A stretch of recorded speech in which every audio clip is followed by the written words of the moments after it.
Assalamualaikum warahmatullahi wabarakatuh. Bismillahirrahmanirrahim. Alhamdulillah hamda syakirin. Asyhadu an la ilaha illallah wahdahu la syarikalah wa asyhadu anna Muhammadan abduhu wa rasuluh. Wa sallallahu ala Muhammadin wa ala alihi wa ashabihi ajma'in. Amma ba'd. Qala Allah Ta'ala fil Qur'anil Karim, a'udzu billahi minasyaitonir rajim. Aqimis sholata liduluki syamsi ila ghasaqil lail wa Qur'anal fajr. Inna Qur'anal fajri kana masyhuda.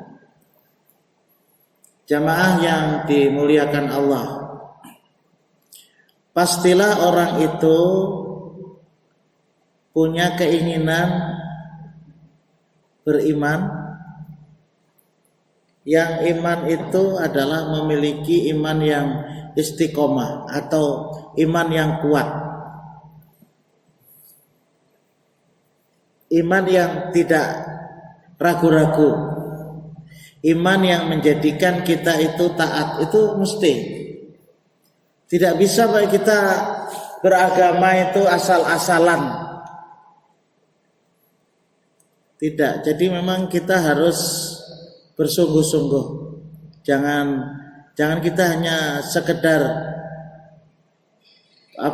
mainan dalam beragama. Itu justru malah menyusahkan. Kita harus terus-menerus mensuburkan, istilahnya begitu. Bisa juga istilahnya menambah. Kalau Imam atau Syekh Ibnu Taimiyah itu mengatakan al-imanu yazidu wa yanqusu. Iman itu bisa bertambah, iman itu bisa berkurang. Nah, untuk melihat iman kita itu bertambah atau berkurang, beliau mengatakan yazidu bitta'ah.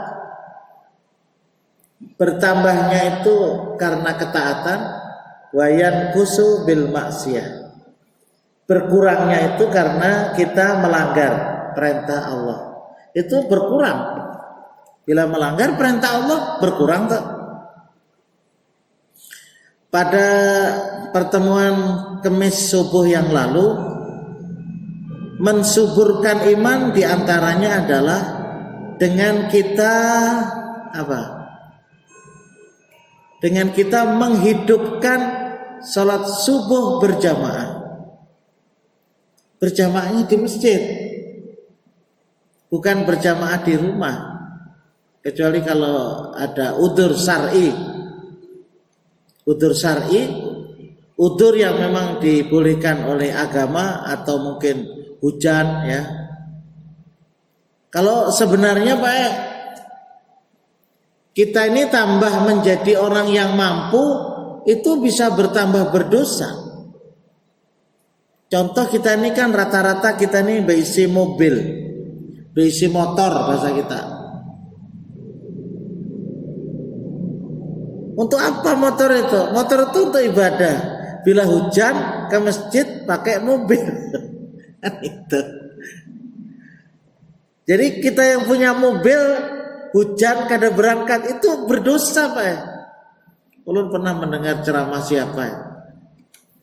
Jadi semakin kita diberikan kenikmatan, itu semakin kesulitan-kesulitan dalam beribadah itu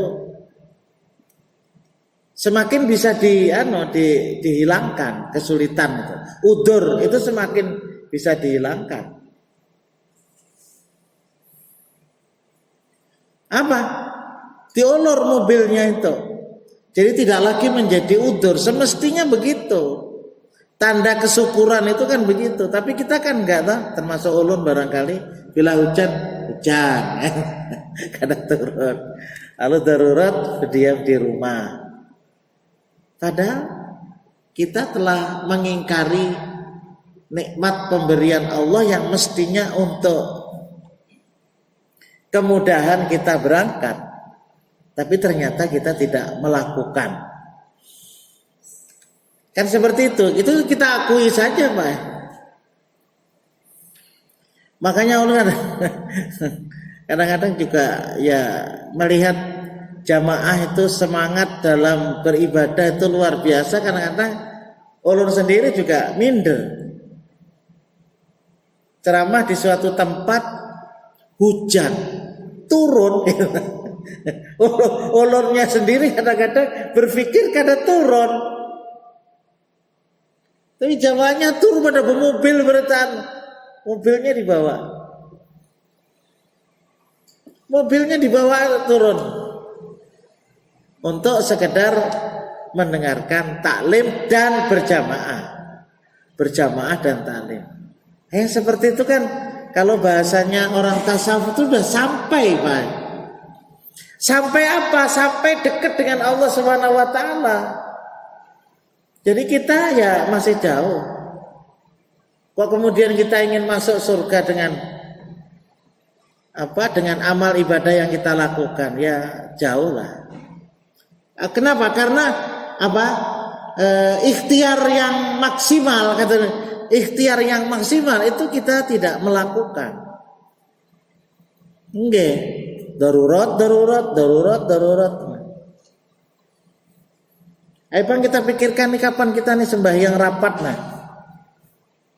Rasanya kita sudah kada ada lagi kalau corona di mamar nih.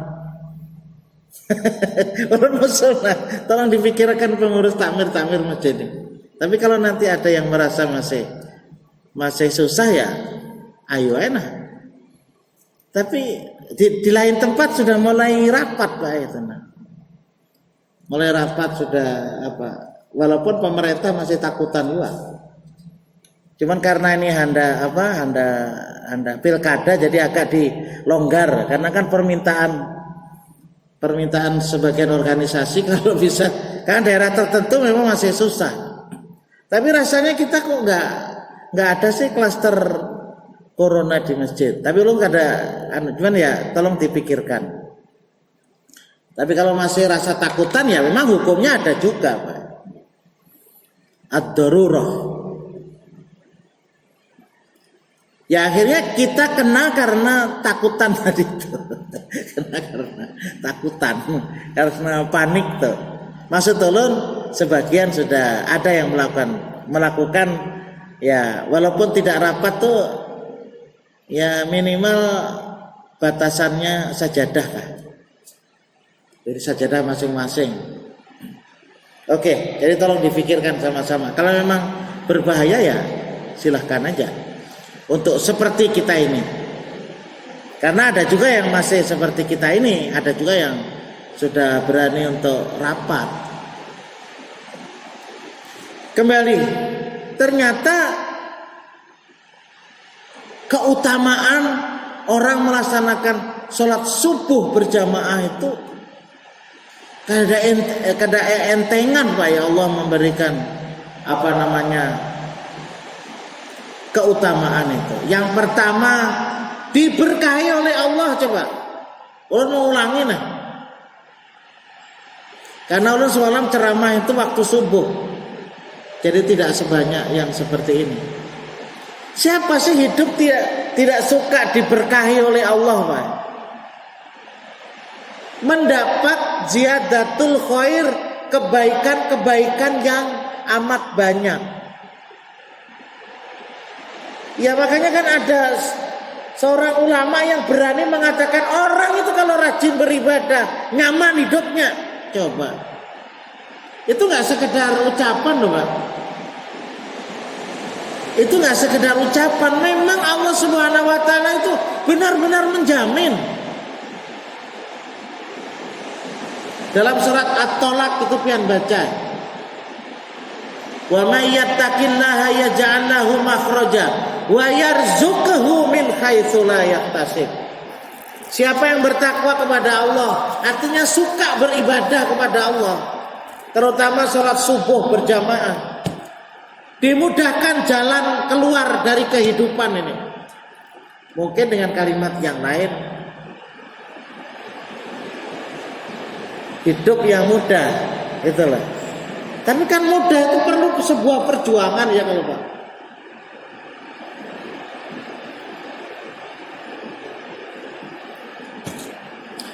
Jangan berpikir lalu dengan bertakwa diberikan jalan oleh Allah kemudahan, diberikan rizki yang Allah memberikannya. Kita tidak tahu dari mana asalnya. Kan memang begitu Pak. Lalu kita berpaham, namun kayak itu jar kada usah berusaha. Itu luput bepandir seperti itu Pak. Itu bukan sistem hidup Islam.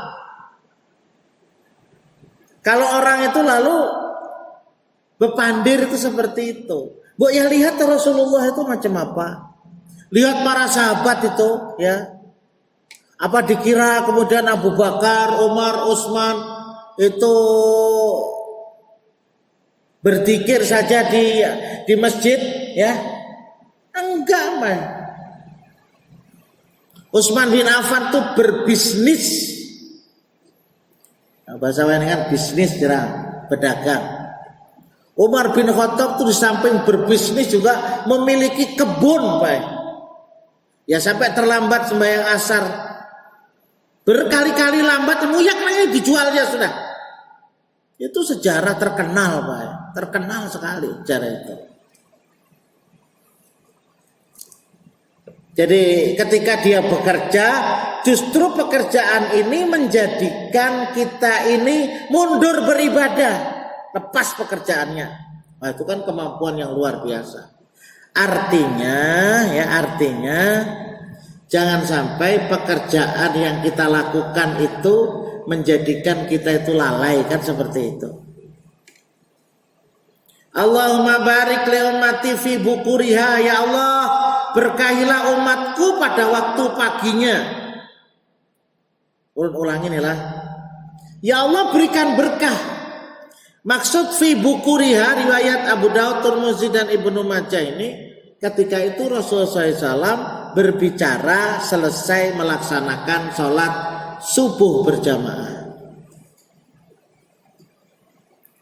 Bahkan luar biasa bonusnya ya itu hadiahnya. Kalau ia sembahyang subuh kada bulik dari masjid nah. Bagi orang tertentu yang sudah punya kemampuan itu ya rezekinya sudah cukup, dia tidak pulang dari masjid terus dia melanjutkan zikir atau berdoa. Yang banyak sih biasanya diselenggarakan kuliah subuh gitu. Jadi untuk menambah baca Quran, menambah untuk berzikir tidak terlalu lama. Sekarang ini kan waktu syuruk, waktu terbit matahari itu jam 5 lebih berapa? 53 atau berapa? Sebelum jam 6. Jadi kira-kira jam 6 itu sudah boleh melaksanakan sholat duha awal. Dan itu Pak ya, kalau kita mampu melaksanakan itu pahalanya seperti melaksanakan haji dan umroh. Tamatan. Jadi maksud kita walaupun tidak bisa melakukan hari-hari, nah itu mesti ada program kita gitu nah. Program kita. Kalau perlu nih maaf nih,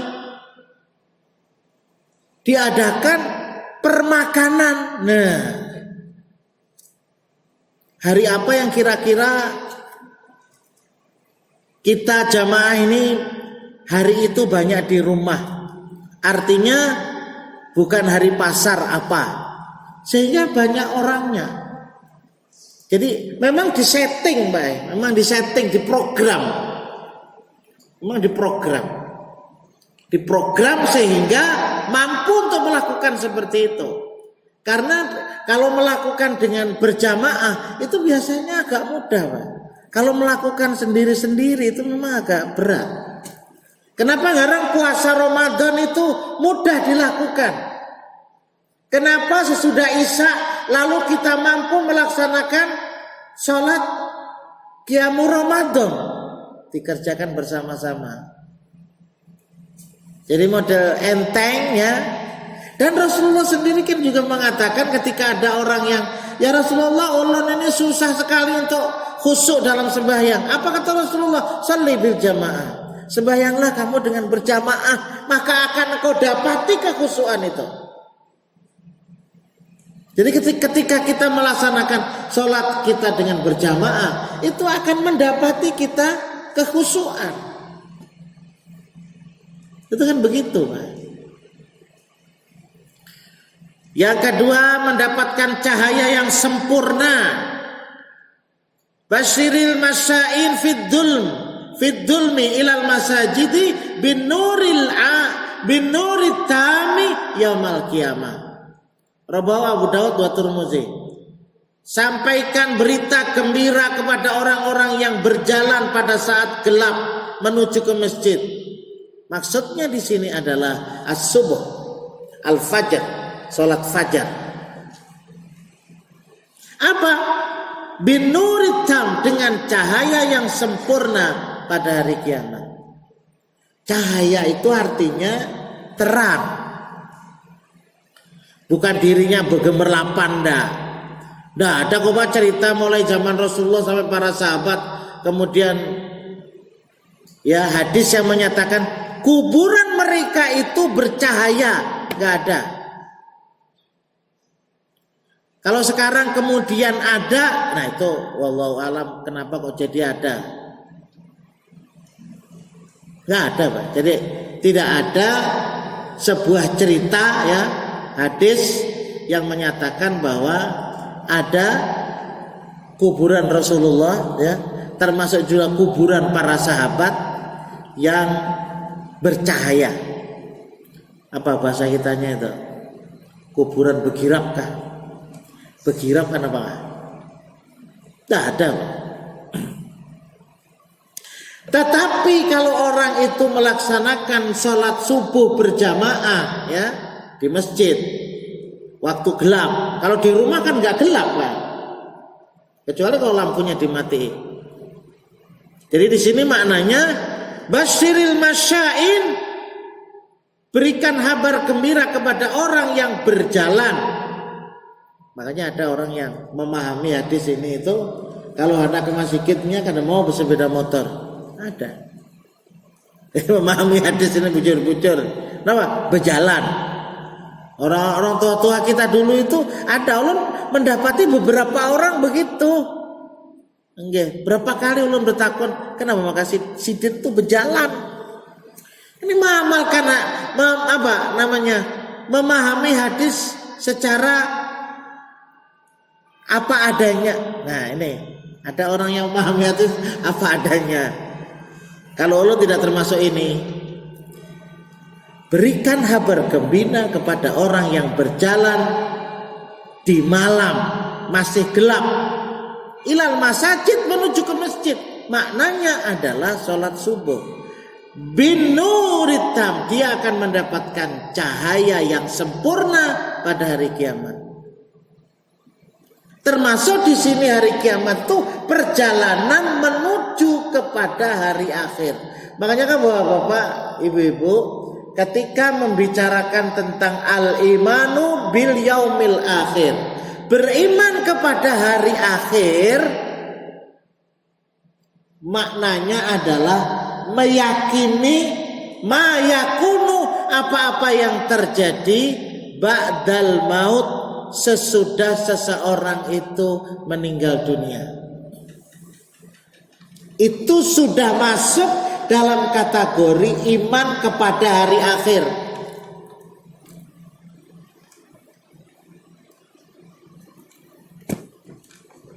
Ada seseorang ulama membuat sebuah perjalanan.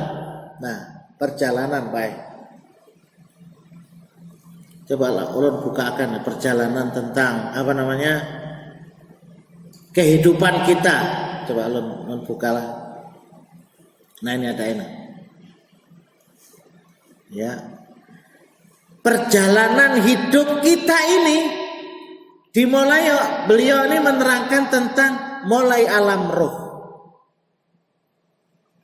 Allah menciptakan kita ini berada di alam roh. Dan Allah menciptakan roh itu tidak satu kali. Jadi menciptakan bagaimana cara menciptakan itu urusan Allah. Semuanya tercipta roh itu. Cuman ketika ditiup masing-masing roh itu menuju ke rahim ibu, ya, rahim ibu, itu yang waktunya berbeda. Katakanlah ayah kita lebih dulu kita, anak kita lebih dulu kita, ayah kita lebih dulu kita, ya ta? Anak-anak kita lebih dulu kita. Itu urusan Allah yang mengatur yang seperti itu. Kita, bapak kita ini, ibu kita ini, anak kita ini, itu sudah menjadi ketetapan Allah. Jangan tidak meyakini. Kalau tidak meyakini itu bisa kafir. Iya, kalau kita tidak meyakini terhadap ketetapan Allah itu bisa kafir. Orang itu punya emas, ya, sebesar gunung Uhud. Laukana, kalaulah seseorang itu adalah memiliki emas seberat gunung Uhud,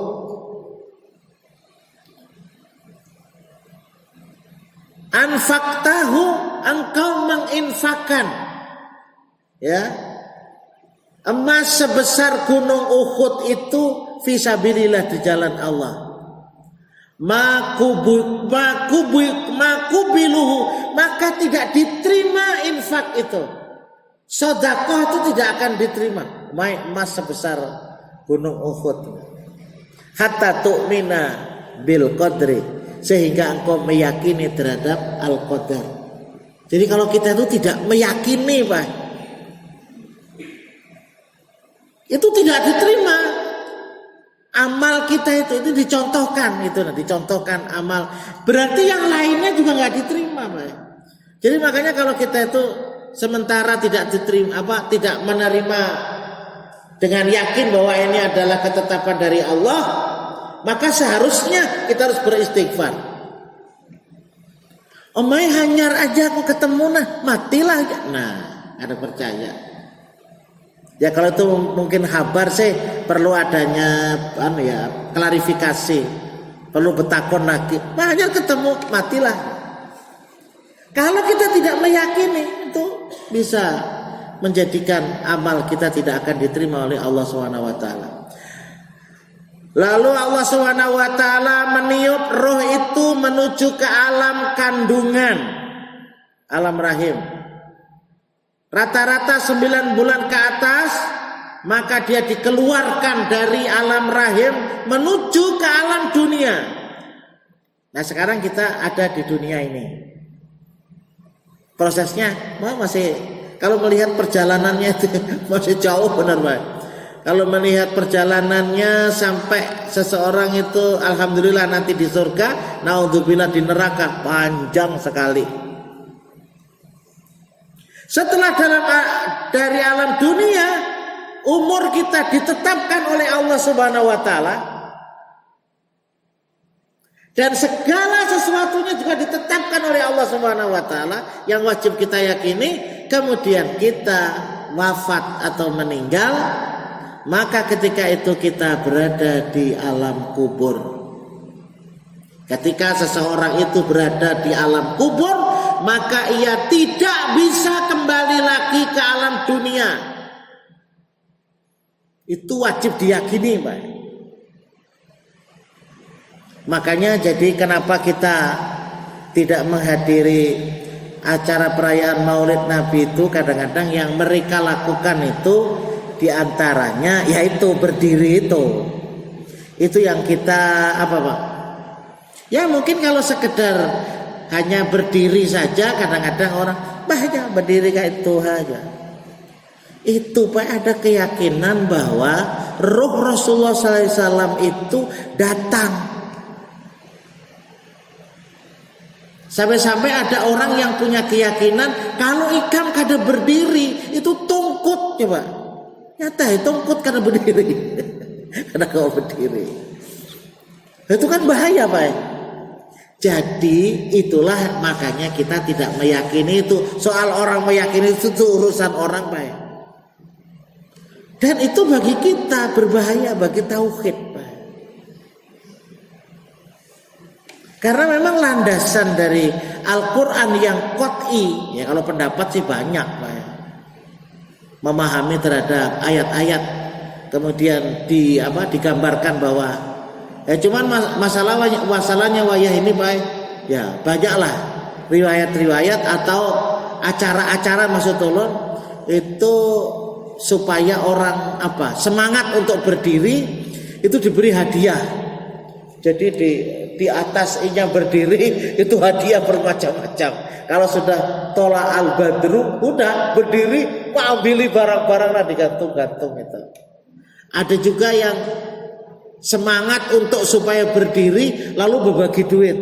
Artinya orang yang perayaan tadi itu berzakat mungkin atau apa, itu ada yang berjalan di sela-sela barisan itu diambilkan duitnya itu dia model dicocok di daun pisang pisang itu tangkeng tek julungi sekong-sekongnya 20.000 ada 50.000 nah itu rame. Ada juga kalau melihat di WA itu jadi sebelum berdiri itu di tengah-tengahnya ada buah-buahan. Jadi berebut buah-buahan, akhirnya berdiri. Jadi macam-macam. Kita tidak melakukan itu karena berbahaya bagi tauhid kita. Jadi kita walaupun terus kelihatan main-main gitu apalagi ada duitnya Pak. Jadi penggembiraannya itu karena itu sehingga orang melaksanakan terhadap perayaan itu. Ya itu terserah orang keyakinannya, tapi yang penting bahwa memang kita tidak ada tuntunan, Pak. Oke, betul-betul tidak ada tuntunan. Setelah ke alam kubur, setelah kita sudah berada di alam kubur, kan masih ada yang di atas dunia ini. Nanti akan terjadi apa yang disebut dengan yaumul kiamah, yakni terjadinya kehancuran alam semesta ini. Idza zulzilatil ardu zilzalaha. Allah Subhanahu wa taala menjelaskan tentang kejadian hari kiamat itu apabila bumi digoncang segoncang-goncangnya. Makanya Pak, ada beberapa daerah yang kadang-kadang buminya ini bergoyang. Sehingga yang disebut dengan gempa bumi. Disebut dengan gempa bumi. Itu terasa seperti hari kiamat. Dan kalau itu gempa bumi di dekat lautan, itu lautannya itu bisa naik ke atas. Namanya tsunami. Pertama memang tanahnya itu gugur ke bawah, lalu tanah itu air itu surut begini. Tapi kemudian terjadi peledakan, lalu naik ya banyunya itu, ya sampai ke darat, tinggi sampai di atas nyur, di atas rumah. Nah paling berbahaya itu adalah ketika air itu turun lagi ke lautannya itu Pak. Itu yang derasnya luar biasa, yaitu yang tersapu itu. Pepohonan, rumah dan sebagainya itu rata tadi Pak. Kalau terjadi tsunami, naudzubillah seperti terjadi di mana dulu di Aceh dan juga terjadi di Sulawesi. Kalau di kita ini ada yang memperkirakan Pak, itu justru orang yang mengambil batu bara, ternyata batu bara itu Pak semakin dalam semakin kualitasnya itu semakin bagus batu bara itu. Ya jelas toh Pak, semakin dalam, itu kan berarti pohon-pohon ataupun daun-daunan itu kan beribu-ribu tahun. Nah, berarti semakin harap gitu. Nah, yang paling bahaya kalau di dalam pengeborannya itu ada sungai, ya, ada sungai yang tembus tuh sampai sungainya tuh tembus sampai ke lautan. Akhirnya apa? Dia mencurat ke atas. Kan air lautnya kan tinggi, kemudian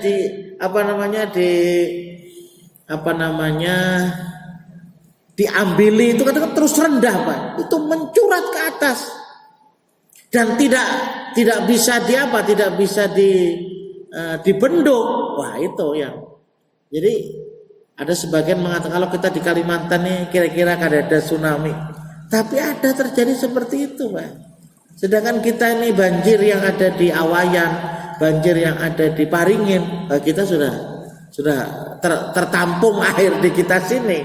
Coba. Maksud kita bukan mengharap yang seperti itu, Pak. Cuman berpikir tentang kehancuran alam semesta itu. Jadi kita akan lari ke sana, Pak. Mau tuh kita tuh mendekatkan diri kepada Allah Subhanahu wa taala. Kemudian hancur alam semesta ini menuju kepada hari kebangkitan. Nanti ada hari kalau semua orang ini sudah alam semesta ini hancur, kita berada di alam kubur dan nanti akan terjadi kebangkitan. Ini nanti ada hadis, Pak. Ketika manusia dibangkitkan itu dengan rupa-rupa warna. Ini panjang ceritanya. Hadis yang menunjukkan tentang rupa-rupa manusia ketika dibangkitkan. Itu ada beberapa hadis menerangkan tentang itu. Kalau di dalam Al-Quran itu memang yauma tabyaddu wujuh wa taswaddu wujuh. Ketika dibangkitkan itu ada yang mukanya menghitam, ada yang mukanya memutih. Itu seperti itu. Itu ada penjelasannya. Setelah itu nanti kita akan menuju ke padang mahsyar. Al-mahsyar ditambahi padang, tempat berkumpul. Orang yang hafal surat Yasin itu Allah mengatakan wa nufikha fis-suri fa idahum minal ajdathi ila rabbihim yansilun. Ketika ditiup trompet, itu urusan Allah trompetnya. Faidahum, tiba-tiba mereka keluar minal ajdath, keluar dari tempat tidurnya di alam kubur, ajdath, ila rabbihim, menuju kepada Allah Subhanahu wa taala, yansilun, menuju kepada Allah. Itu dalam surat Yasin, jelas, Pak. Kemudian setelah di mahsyar itu kejadiannya luar biasa juga. Di sana nanti ada syafaat. Baru ketemu aja, Pak, ya, baru ketemu aja ketika di mahsyar itu kita sudah saling berlari, saling dikejar, saling mengejar. Dalam surat Abasa, ya, Allah mengatakan fa idza ja'atis sakhah, apabila datang kejadian sakhah, teriakan berteriak, Pak. Yauma yafirrul mar'u min akhihi wa ummihi apa ya? Yauma yafirrul mar'u min akhihi wa ummihi wa abihi wa sahibatihi wa bani likulli imri'in yauma idzin sya'nu yughni. Apabila datang teriakan-teriakan yang ketika itu lari seseorang dari saudaranya, dari kawannya maksudnya. Kenapa? Ditagih hutang. Hutangnya dulu waktu di dunia nggak dibayar, ya. Kemudian keluarganya nggak mau bayar, dikejar, Pak. Dikejar. Jadi hati-hati bujur kita. Jangan berani berhutang tetapi membayar tidak berani. Kalau memang dalam kondisi bangkrut sama sekali, ya, rumah sudah terjual, tanah sudah terjual, emas sudah terjual, lalu kita minta keringanan supaya dibebaskan, atau mungkin minta zakatnya supaya zakatnya itu dibayarkan ke hutang kita. Tapi kalau kita ini sudah betul-betul nol, tidak punya apa-apa, ini tanahnya masih ada, rumahnya masih ada, emasnya masih ada, minta keringanan, apa ini? Makal ngarannya. Atau kadang-kadang ada Pak, cukup salaman aja. Aku sudah salaman ya. Salaman habis hutang. Kecuali ketika salaman aku nih berisi hutang lawan ikannya 10 juta nah.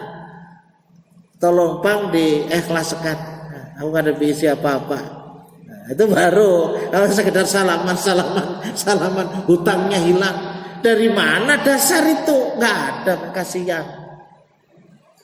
Nah, itu termasuk mendolimi. Bahkan dosa Pak ya. Dosa kita sesama manusia itu lebih berat ketika dibanding dengan dosa kepada Allah. Dosa kepada Allah itu Pak lebih ringan, mudah Allah mengampuni. Asal orang itu betul-betul bertaubat, beristighfar, diampuni. Tapi kalau dosa di antara manusia itu kadang memaafkan Pak, jingkar kita, bujur toh.